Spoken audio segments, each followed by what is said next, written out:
Doamne ajută, dragilor! Ne reauzim din nou la ceva distanță. Astăzi, 8 august, găsim în Evanghelia de la Matei, capitolul 21, versetele de la 23 până la 27, următoarea întâmplare. În vremea aceea, după ce a intrat Iisus în templu, s-au apropiat de el, pe când învăța, arhiereii și bătrânii poporului și au zis: Cu ce putere faci acestea? Și cine ți-a dat puterea aceasta? Răspunzând, Iisus le-a zis: Vă voi întreba și eu pe voi un cuvânt, pe care, dacă mi-l veți spune, și eu vă voi spune vouă cu ce putere fac acestea. Botezul lui Ioan de unde a fost? Din cer sau de la oameni? Iar ei cugetau într-o sine zicând: De vom zice din cer, ne va spune: De ce dar n-ați crezut lui? Iar de vom zice de la oameni, ne temem de popor, fiindcă toți îl socotesc pe Ioan proroc. Și răspunzând ei lui Iisus au zis: Nu știm. Zisa lor și el: Nici eu nu vă spun cu ce putere fac acestea.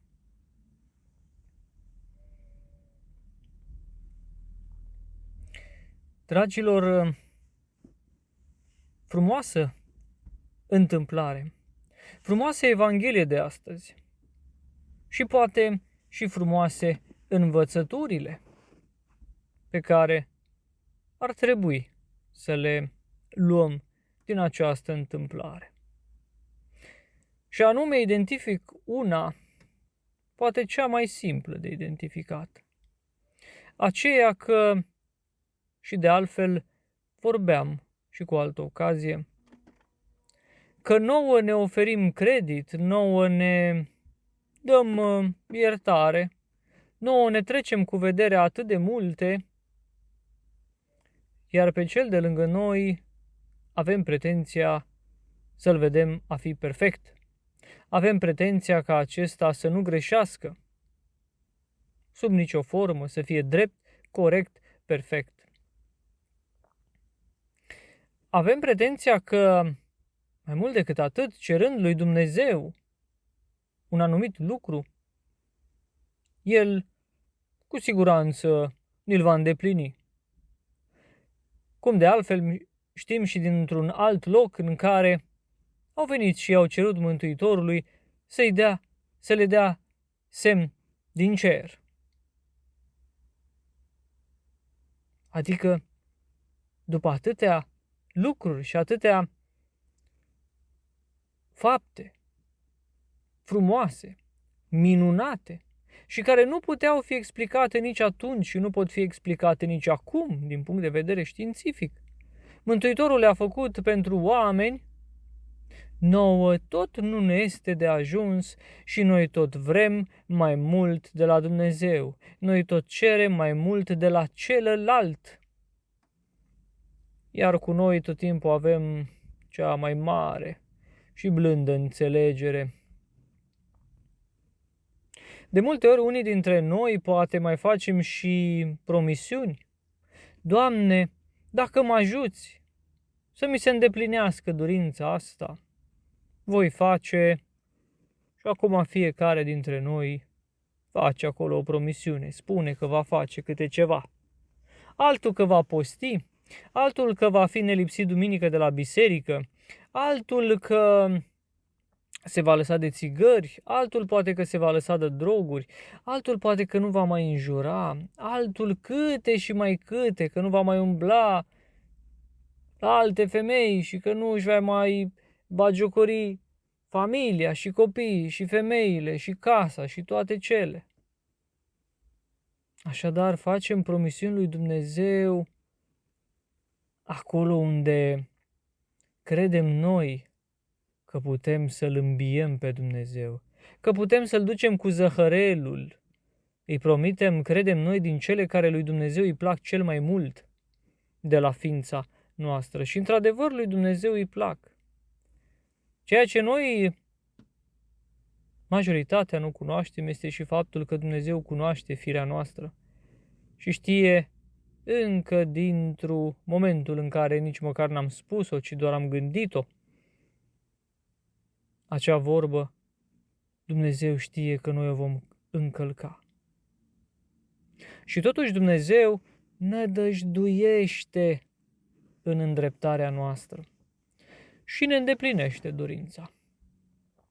Și cel care a promis că va posti dintr-o dată găsește motive să nu poate să facă acel lucru. Fie că este prea bolnav și că trebuie să se hrănească corespunzător. Cel care fumează, fie că o țigară în plus, ce mai contează. Cel care și tot așa mai departe. Și trec orele, trec zilele, săptămâni, luni și ani și omul uită de promisiune.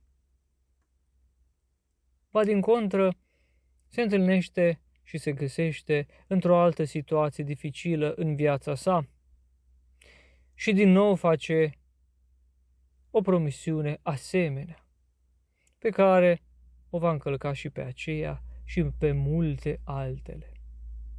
Și cum noi așteptăm de la Dumnezeu să ne îndeplinească, ca și cum nouă ni s-ar cuveni aceste minuni ale lui Dumnezeu către noi, noi încercăm să ne scuzăm și să găsim tot timpul variante de a scăpa de răspundere, asemeni și fariseilor de astăzi, cei care, cu frică de Dumnezeu și cu frică de oameni, încearcă să se eschiveze și să iasă, vorba românească, basma curată. Însă, ca și în cazul nostru, Mântuitorul, Dumnezeu, le cunoaște gândurile. Dumnezeu le știe firea. Și Dumnezeu le dă un răspuns aici, Dumnezeu Fiul. Dacă voi nu-mi veți spune, nu-mi veți răspunde la această întrebare, nici eu nu vă voi spune cu ce putere fac acestea. Noi, dacă am primit astăzi un astfel de răspuns, așa e, dragilor, că ne-am ofusca atât de tare. Nu ne-ar conveni un astfel de răspuns. Nu ne-ar mulțumi.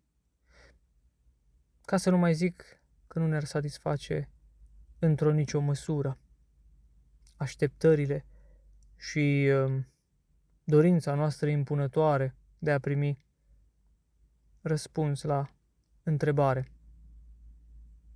Cu siguranță nici celor de atunci nu a plăcut acest răspuns.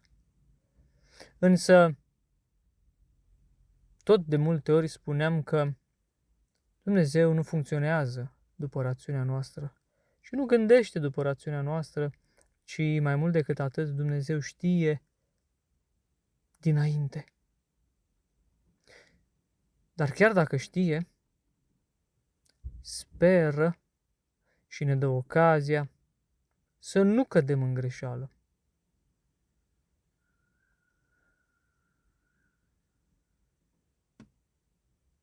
Și am să închei cu o întâmplare, mai bine spus, cu un lucru pe care de ceva vreme îl tot aud. Și anume ar suna în felul următor: Părinte, eu nu mă regăsesc în biserica de aici.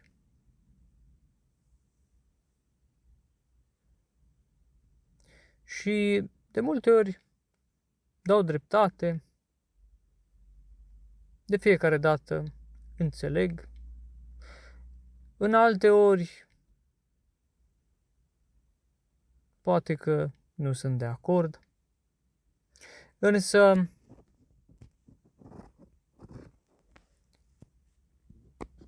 am răspuns și vă spun și vouă tuturor faptul că biserica de aici, biserica din locurile în care noi ne trăim viața, ne ducem traiul, nu poate fi ca cea pe care o știm din prispa satului, din cartierul, din oraș, acolo unde am crescut, acolo unde am ajuns la adolescență, unii dintre noi, acolo unde ne-am format ca adulți, mulți dintre noi, și de acolo de unde am plecat,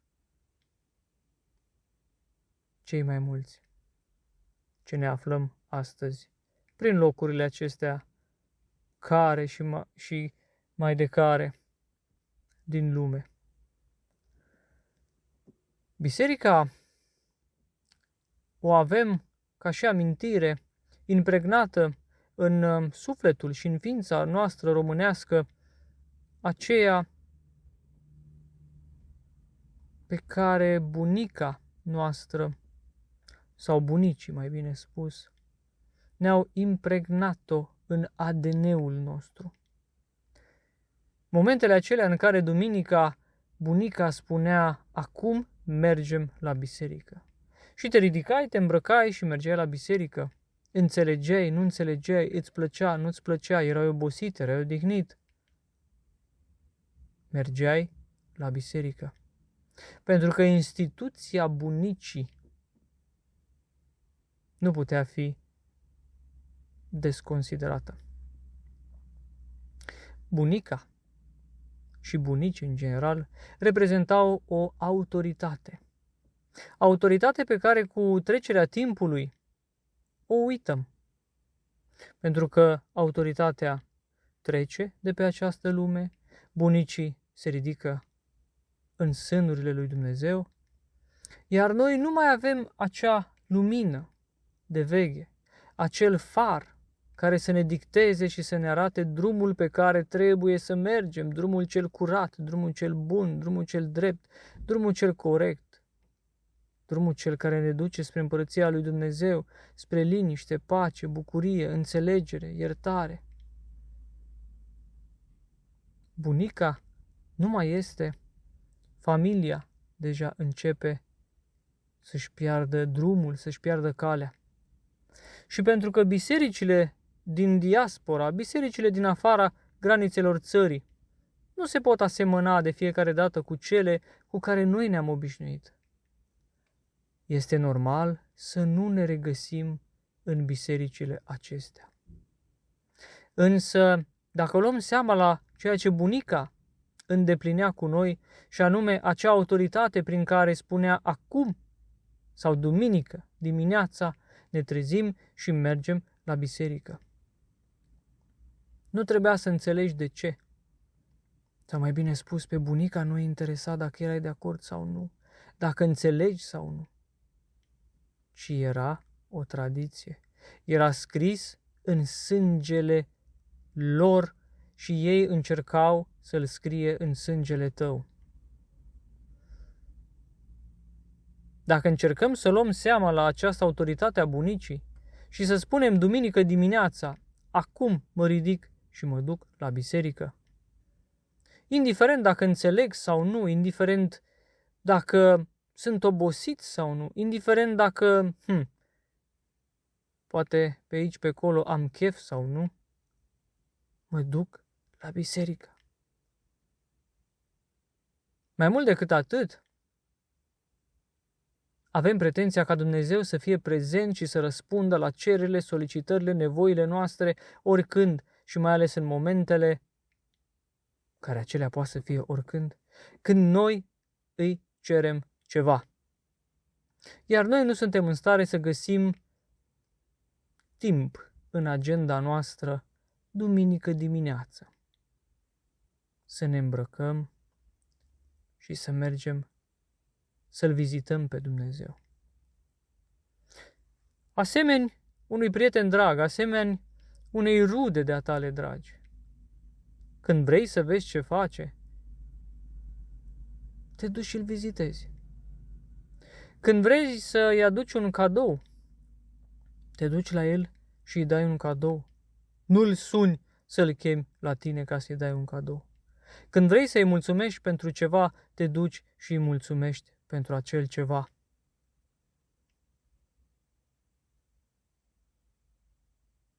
să ne găsim timp să-L vizităm pe Dumnezeu, să ne găsim timp să-i mulțumim lui Dumnezeu, să ne găsim timp pentru sufletele noastre. Știu, pentru celelalte găsim tot timpul timp. Tot timpul nu avem timp pentru Dumnezeu, pentru că avem și găsim lucruri mai bune și mai importante și mai interesante și mai de folos și mai bănoase decât Dumnezeu. Pe principiul, Dumnezeu oricum e acolo.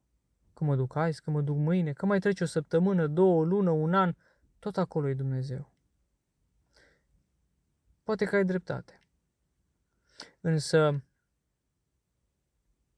întârzi bucuria lui Dumnezeu. Întârzi liniștea ta. Întârzi pacea pe care ai putea să o ai din întâlnirea cu Dumnezeu. În bisericile acestea pe care noi le avem în afara granițelor țării. Unele mai frumoase, construite, altele cumpărate, altele frumos împodobite, altele eu mai știu care și mai de care. Așa cum sunt, ele sunt închinate lui Dumnezeu. În ele se ridică rugăciune către Dumnezeu. Rugăciune care este de slavă, de mulțumire și de cerere, dragilor. Și vă aduc aminte că nu există Sfântă Liturghie în care să nu se rostească rugăciunea Tatăl nostru. O rugăciune imposibil de puternică, pe care cu siguranță cu toți o știți și poate pe aici, pe acolo, când aveți câte o încercare în viață, o și rostiți.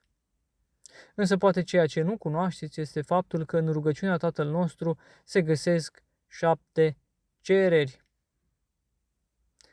Rugăciunea Tatăl nostru nu este nici de slavă, nici de mulțumire, ci este o rugăciune de cerere. Iar noi, neștiind, la vreme de încercare, când dorim să cerem și când avem atâta și atâta și atâta nevoie de Dumnezeu, noi ridicăm o rugăciune de cerere, prin care îi cerem ca toate să fie pe pământ precum în cer, adică așezate, liniștite, frumoase, în pace, bucuroase. Vă aștept la Sfânta Biserică. Și biserica, dragilor, înseamnă în primul rând comunitatea. Aceea este biserica vie. Oamenii, sufletele creează biserica vie a lui Dumnezeu. Pereții cu siguranță pot fi de beton, de fier, pot fi mai înalți, pot fi mai mici, tavanul poate fi mai arcuit, poate fi mai drept, poate fi și fals pe aici, pe acolo. Importantă este, dragilor, pe primul loc, biserica vie a lui Dumnezeu, pe care o formează toate sufletele care se strâng și ridică rugăciune. Pentru că Mântuitorul cu gura sa a spus, acolo unde vor fi 2 sau 3 adunați în numele meu, acolo voi fi și eu. Vă aștept la Sfânta Liturghie, duminică, ora 10, nu întârziați. Dumnezeu vă așteaptă, El niciodată nu întârzie. Doamne ajută!